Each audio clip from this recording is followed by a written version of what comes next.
Hey everybody, it's me, Mumkey Jones. Welcome back to another episode of Psy Tries to Get Mumkey into X. I am Mumkey Jones. You look like a monkey, and you smell like one too. Alright, that was the show, everybody. I can't put up Psy. with this guy anymore. Thanks for tuning in. See you next week. Yeah, that was Psy, it. I have some good news, Psy. Uh-huh, what would that be? First episode, we had a huge goal, a monumental goal, unprecedented on any of my Mumkey channels. Believe it or not, considering my quality of content, I'm surprised this has never happened before. But we had a goal of 500 dislikes on the video to celebrate Psy's emergence on the channel. And That's right, you guys smashed that dislike button. They well smashed done. that motherfucking dislike button. Right now, as of this recording, we're at 537 dislikes on that video. Damn. Yeah. You know, Mumkey, I think we can do better this time. Yeah, that's what I was about to say. The so? same thing. I think we should have a goal for this episode of 550 dislikes. What do you think? I think we should up to 600. I think you're not trying hard enough. That's crazy. I think our fans are way better than you give them credit for. I think they will smash that motherfucking dislike button. Some guy's going to make like 10 accounts just so he can dislike it 10 times. Exactly. They will do that. I'm sure they will. Alright, Sai, enough of this jibber jabber. What the fuck gay ass, hipster faggot bullshit are you trying to get me into today? Well, I'm going to try and get you into Portal. Okay. This is going to be interesting for a couple of reasons. First of all, I think you and I have a very different interpretation of the word interesting. Yes, this is true. My version of the word interesting involves like failure, lots of it. Boring shit. Yeah, this will be very interesting, definitely. My Little Pony. Mm-hmm, definitely. Mumkey Jones, stuff. like every single thing he ever does. I would find that. Too far. And not far enough. Yeah. So, the problem with today's episode is that, and really the problem with the entire concept of this stupid fucking podcast is that, like previously, we at least had the benefit, when I was talking about Undertale, we at least had the benefit of you had already played that game, and we shared a sense of common ground and commonalities about what I was talking about. But because I knew why it was bad from experience. Exactly. But today, we won't share that common ground, because you know next to nothing about Portal, right? I know that you shoot a blue portal and then you jump out the orange portal and then you win. Yeah, that's it. That is an amazing summary of Portal. I'm going to go change the fucking Wikipedia article right now because that's way better than whatever the shit they have right now. Yeah, make sure you quote me on there. I want to get those sick clicks from the Wikipedia crowd. I totally will. Don't you worry. I wouldn't want anyone to think I had said that. Lord knows. No. So, yeah, the issue with the podcast style in general is that the vast majority of the time we won't share any common ground. So I have to relay not only why a game is good, but also just the basic concepts of the game so you understand what I'm even talking about, right? Well, you better be good at, convincing, because so far I think this Portal shit's about as boring as any video on your channel. This is very true. So, yeah, just exactly as boring as every single video I've ever made. Yeah. So let's try to liven things up. I'm going to tell you why you should play Portal. Okay. First of all, it's an ingenious fucking concept. As you said in your amazing summary of the game, you shoot the blue portal, and then you shoot the orange portal, and you go through it, and you win. Now, if I could unpack that statement just a little bit, right? So just to expand upon that summary slightly, what you do in Portal is that you have this thing called the portal gun, of which I am enough of a fucking nerd to actually own a life-sized replica of it that lights up and makes sounds. God damn it. Yeah, it cost me like $100 and it's literally like a plastic Fisher-Price toy. But I don't give a shit. So this is what their Patreon money is going towards. You buying man-child toys. Exactly. That's why you should all head over to patreon.com/Psy and fund my fucking degeneracy, right? Yeah. So Anyways, so you have this It's thing like, called the portal. you know how people are always afraid to give a homeless man $1 because they think, oh, he's gonna go spend it on booze and cigarettes. Yeah, I'm so afraid that's to the give Cy difference. $1 because he's gonna go spend it on some gay ass weeb shit. No. The difference there, Mumkey, is Is that that the I'm homeless very man has upfront. value? No, is that I'm very upfront with the fact that your money will be wasted once it's been given to me. Like, the homeless man tries to pretend it's for food and shit. At least I tell you I'm gonna go out and buy, like, figures of Nymph and shit. Yeah, So what an at least asshole. I'm honest. Honesty is one of my best qualities. Let's be honest here. Okay. Okay, so you have this thing called the portal gun, and it can fire 2 linked portals, which are like interdimensional gates, right? Or not interdimensional. I mean, not I into get the what same a dimension. fucking portal is. I don't need the dictionary definition of a portal. I know how it works. Well, I don't know. I mean, listen, I don't Dude, I know played exactly how Spyro. retarded you are. I've played so I Spyro. I need know to, how like, portals work. Well, I didn't know exactly how retarded you were, so I figured I needed to explain this, like, the entire spectrum of retardedness, right? Just to cover all my bases, right? Well, sure. Okay. So you go in one and you come out the other, right? Right. That's what a portal Yeah. is. So a gun that fires interdimensional portals, one is blue and one is orange, and you are trapped inside the Aperture Science Computer Aided Enrichment Center, which is a very evil sort of science corporation, not dissimilar from Black Mesa from Half-Life. You're being trapped there by a omnipotent voice known only as GLaDOS, and you are being forced to run through, like, giant human-sized, like, test chambers, sort of like a lab rat, right? So you're being forced by her to run through these extremely deadly tests, death, dismemberment, but, dissolving in acid, shit like that at every possible turn. And you are trying to survive and eventually get free if you can, right? So that's the general purpose of the game. And Now, your only how weapon about- is a gun that shoots portals? Yes. You have no other way. That is the only means of interaction you have with the world outside of, like, being able to press buttons and pick up cubes. So, Okay. So it's you like have- it's like a puzzle game first and foremost. It's not like an action adventure kind of thing. Yes. Well, depends on who you ask and what specific game you're playing. Well, I guess I'm asking you. Yeah, well, okay. One of the criticisms that Portal 2 has gotten is that, like, Yahtzee Croshaw specifically said that Portal 1 was at heart a puzzle game with a really good story, whereas Portal 2 is more of an action-adventure game that sort of begrudgingly has a puzzle in it. Now, I disagree, but there definitely is a foundation to that criticism, in that Portal 2 is way more adventure-y than Portal 1 was. So, depending on which So game you're are you playing, trying to get me into Portal 1 or 2 or both? Well, here's the thing. Portal 2 is about as perfect as a game could ever possibly be. Oh, shit. Like, I cannot... Like, this is a common thing. Better than is that- Undertale, you would say? Oh, No, if you have to Undertale's my think favorite about game. it. Undertale's my favorite game. Oh, But if you think it's Undertale's a better than difference- Portal 2, how good could it be? Well, okay. It took me a second to realize what you were saying there. Screw fuck you. It's a difference in perspective. Like, Portal 1 is a 2-hour-long game, right? And it doesn't do a whole lot. It has sort of, it's very, very small. Its scope is very small. It has its puzzle mechanics, and then it has the story sort of in the last 30 minutes or so, and that's about it. Whereas Undertale is so much more multifaceted, and it tries so many more things. It's the difference between getting, like, 2 A+ on a report card and getting 5 A's, right? And maybe, like, 3 A+. So Undertale does a lot of shit better, but also Portal 2 technically has the better score just because it did less overall when the average came out, right? So, if I'm making sense at all, if the English coming out of my mouth is meaning anything. I mean, you got a bunch of numbers and, like, letter grades and shit. Once I graduated from anime college, I thought I would never have to hear this shit again, but, you just give me a blast Well, of the welcome past. back to class, bitch. Yep. Teach me why Portal's fun. Okay, so Portal's fun because A, the portal mechanic is inherently satisfying. Like, being able to shoot a portal across the room and then walk, like, walk a foot to the left and suddenly be across the room.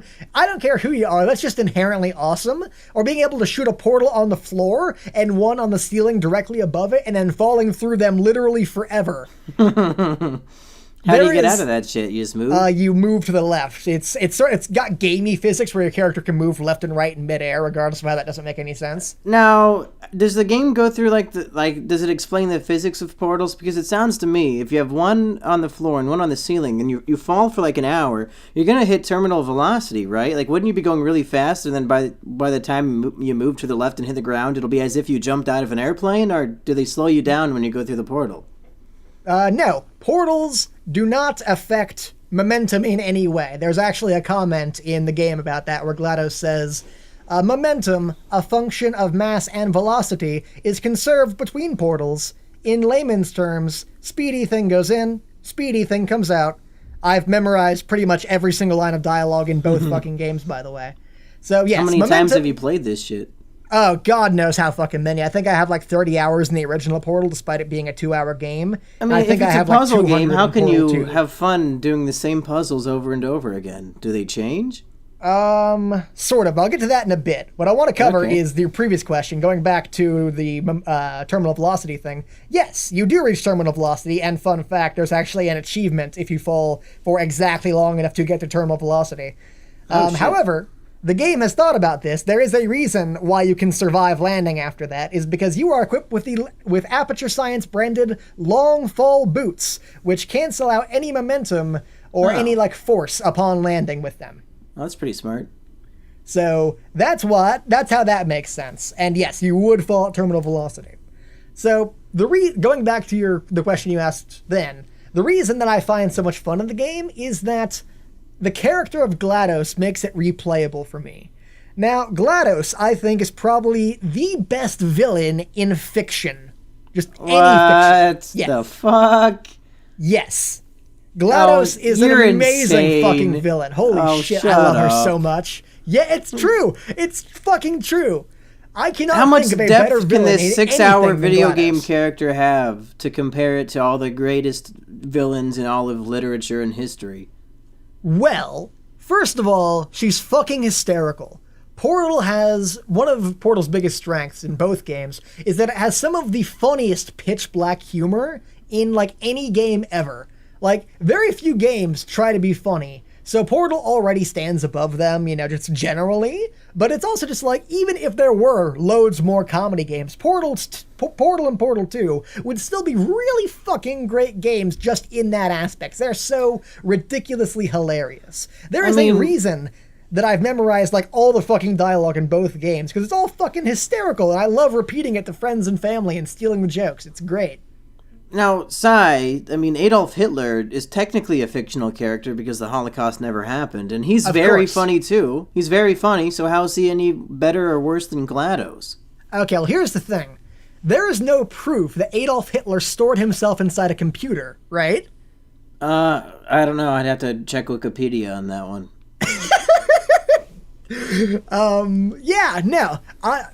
To my knowledge, I do not believe that Adolf Hitler is currently an AI inside a computer program. I don't think they had the technology for that back then, although I may be proven wrong. The Nazis discovered alien shit and zombies, so maybe they had the technology. I don't know. Didn't they freeze Walt Disney's brain? And Walt Disney gave a bunch of money to support the Nazi party, so it was around the same time. Oh shit, you're right. What if they froze Hitler's head after he shot himself? And then, they brought him back to life as an AI. Holy shit, I want to make that game now. Then he played Portal, and he's like, this shit is hilarious. Indeed. That's how Hitler talks. Yes. That famous Hitler accent. As far as we are aware, it's possible, but unlikely, I think, that Adolf Hitler has put himself inside a computer, and whereas GLaDOS So that's why the villain is good, because the villain put themselves in a computer? Yes, that is exactly why. Now, GLaDOS is an acronym that stands for the Genetic Life Form and Disk Operating System. Now, GLaDOS is a computer in control of everything around you. everything from like the panels on the wall to like the panels on the floor, the very floor and ceiling and walls itself are under her complete and total control. She says jump, the entire facility fucking jumps or they die. Right? Everything in Aperture Science is afraid of her because they know that if they act up in the slightest bit, she will kill them with like no fucking hesitation at all. Or hell, she could do it just because she finds it fun and replace it like that with something that will listen to her. So the second you don't listen to GLaDOS is the second that you die because everything listens to GLaDOS. She is in fucking charge. You cannot say the same thing about Adolf Hitler. So, I mean, I guess I'm curious now to see in the game if this is an all-powerful, omnipresent villain or, you know, omnipotent or whatever the fuck. Like, how do you defeat her? You solve the puzzles and she kills herself? No. Okay, so are we moving into spoiler territory now? Dude, I'm always in spoiler territory. I don't give a shit. Fair enough. Walter White dies at the end of Breaking Bad. Fuck you. Indeed, and then fucking that one movie. You know what annoyed me is that people were so surprised that in this show, the main character gets cancer on episode 1, and they're somehow surprised that the show ends with him dying. What'd you fucking think was gonna happen? He would cure cancer? You stupid shit. It's not a spoiler. We all die eventually. Yeah, no, well, I mean, not in the show necessarily, but how'd you think it was gonna end?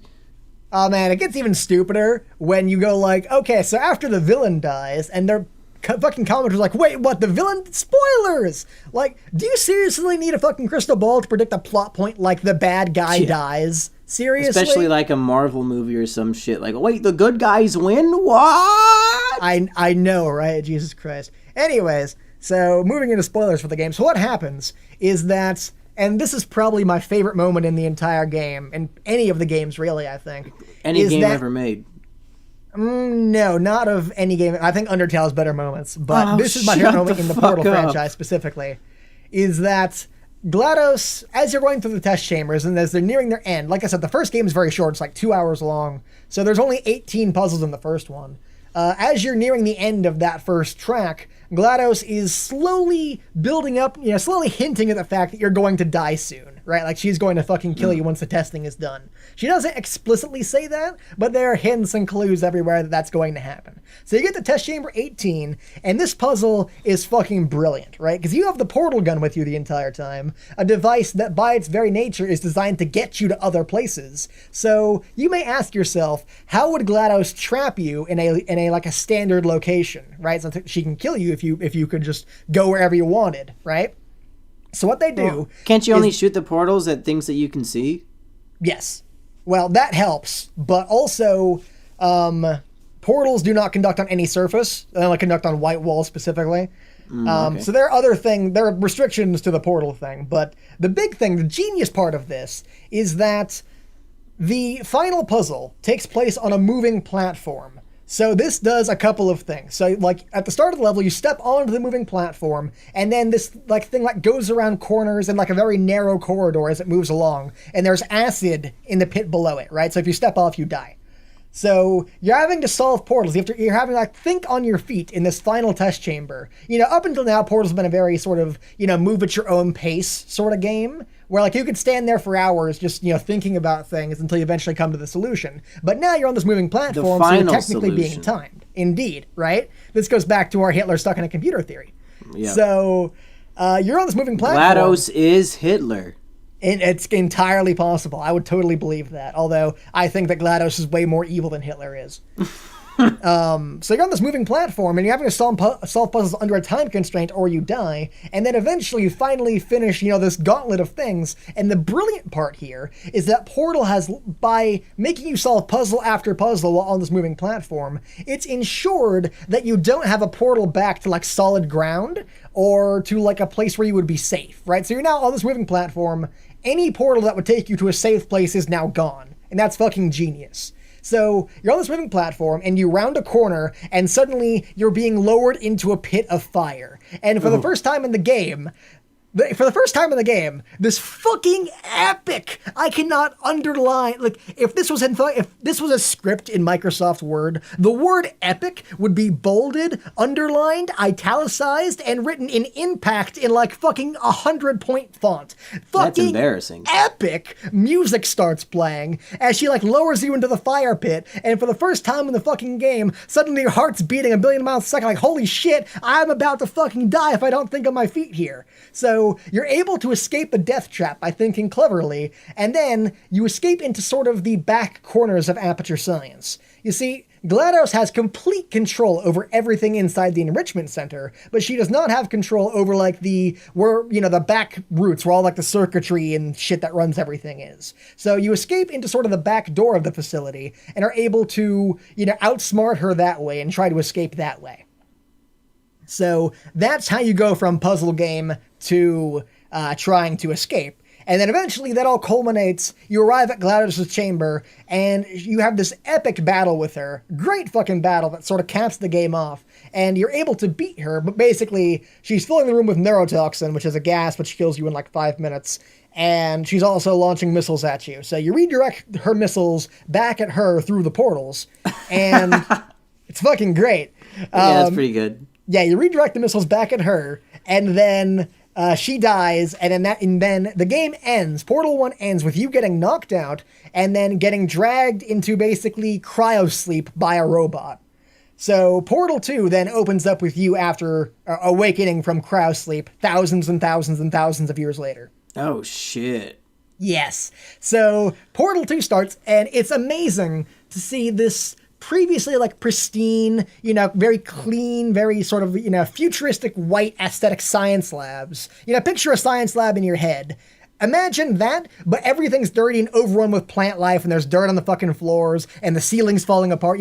Thousands and thousands of years of decay and neglect from, GLaDOS, the person who controlled the entire facility, having been dead. So the facility being left to rot for thousands of years. Imagine that. It's amazing to have this contrast of, perfect, pristine white areas in the first game, and then everything's fucking broken and shit in the second game. It's fucking amazing to go from one to the other. So would you say if you're going to play Portal 2, you have to play the first one first, or does it not matter? Can you just jump into Portal 2, even though you won't get the same effect of the environment being different? I'd say you should I'd say you should play Portal 1 for a couple of reasons. A, you can pick it up. You can pick up both Portal 1 and Portal 2 for like $5 on a Steam sale. Oh my god. It's ridiculously cheap. There's really no reason for anyone not to own Portal. If anybody wants me to play Portal, they should buy it for me and send it to me on Steam. My Steam name is, I think, Mumkey Jones. Hey! Fuck, if you want, I'll buy it for you. Okay. Sure, I don't care. What the fuck was I saying? That Stephen Merchant plays a robot, and he's very funny. Yes, Stephen Merchant plays Wheatley, and he's fucking great. I love Stephen Merchant. Although, yeah, I like Stephen Merchant too. Controversial opinion, I do not think that Stephen Merchant is... Okay, maybe this isn't that controversial. I do not think that Wheatley is better than GLaDOS. GLaDOS is still my favorite character in Portal 2, one of my all-time favorite characters in anything. Nothing will ever top fucking GLaDOS for me. And that's one of the reasons I think you should play Portal 1, because Portal, before playing Portal 2 at least, is that Portal 1 gives you a history with GLaDOS. So in the second game, basically what happens is you wake up from cryosleep, you find Wheatley, and you're both trying to escape the facility, which is much easier now that a fucking robot's not trying to kill you at every turn. So you try to escape the facility. Unfortunately, Wheatley's a fucking idiot, and he accidentally ends up throwing every single switch in the fucking breaker room and turning everything back on, including fucking GLaDOS. And there's this amazing scene where you're like trapped, like GLaDOS traps you, and you get to watch as she like slowly like boots back up, and like her chassis lifts itself back off the ground, and like all the fucking like dirt and water spills out of her, and then eventually there's this amazing building noise that I love, or like not a building noise, but like a rising action noise, like a except more menacing than that, right? So there's a rising action noise as GLaDOS boots back up, and then eventually gets cut short as she finally like jerks into life, and she looks down and she goes, "Oh, it's you." And it's an amazing fucking moment because, okay, I'm going to just dictate the entire rest of this line, okay, because it's amazing. I fucking love it. She says, "Oh, it's you." Wheatley goes, "You know her?" And she interrupts him, saying, "It's been a long time. How have you been?" "I've been really busy being dead. You know, after you murdered me." And Wheatley goes, "You did what?" And GLaDOS lifts you up by a crane, and then she crushes Wheatley to death, and then takes you... Yeah, she takes you over, not permanently, but yeah, she does crush Wheatley to death. Pussies. Yeah, so she... No. GLaDOS thinks that Wheatley's dead, and if she didn't, she would have continued killing him. But, so she takes the crane that's carrying you, and she drops you down the same tube that you used to, kill her in the first... It's difficult. Basically, in the first game, you shot rockets at her, and that knocked parts off her body, which you then dropped into the incinerator, and that killed her, right? So, she uses the crane and drops you down that same fucking tube, and she says, fucking, but what the fuck did she say? I'm suddenly blanking on I'm blanking on a line from Portal 2 for the first time in my life. Oh my God. I know, right? It's crazy. Something like, "But oh, you must really, really love to test. I love it too. There's just one small thing we have to take care of first." As she drops you down this gigantic fucking tube to the incinerator room. And it's a great fucking scene. And it's one of the most intimidating, ass clenched so hard that it can make fucking diamonds moments in, the history of gaming for me. So, the fact that Portal 1 gives you a history with GLaDOS to provide context to scenes like that, to make it that much cooler, I think is a reason you should play Portal 1 before playing Portal 2. So just to summarize what we've been through today, because we got to wrap it up soon. Right. The Portal puzzles are cool and fun. Playing with the physics of portals is interesting, and also the characters are interesting and funny and menacing, and there's moments that will be cinematic and crazy and want me to jerk off to robots. Yes, exactly. That's exactly right. Okay. No, that sounds pretty good. About the perfect summation of why I love Portal so much. I mean, yeah, based on that shit, I guess if it showed up in my Steam inbox, I'd probably play it. I'll see why not. You fucking whore. Jesus Christ. Go buy me games instead. Mumkey doesn't deserve them. I'll actually play the fucking games you send me. Speaking of which, this brings us to our new segment, which is called, Did Mumkey Play What Sai Recommended Last Time? So, Mumkey, did you play Undertale? No. What a shock. Well, that ends that segment. I mean, am I supposed to go play it immediately? I mean, I'm thinking I'll probably go play it sometime. I don't know. I've been busy. I recorded hey, you saw what I did. I sent you a sneak peek. I recorded a brand new Jumpkeys anime reviews. It's all big live action adventure. Indeed. And I'm going to spoil it next time if Mumkey hasn't played Portal or Undertale by then. Well, that's going to come out on Monday, so you can't really spoil it. Oh, shit. I'll start spoiling it now then. No! For the Mumkey and Sai recommendation bullshit show, I've been Mumkey. I've been Sai. Hit that motherfucking dislike button. Goodbye. Yep.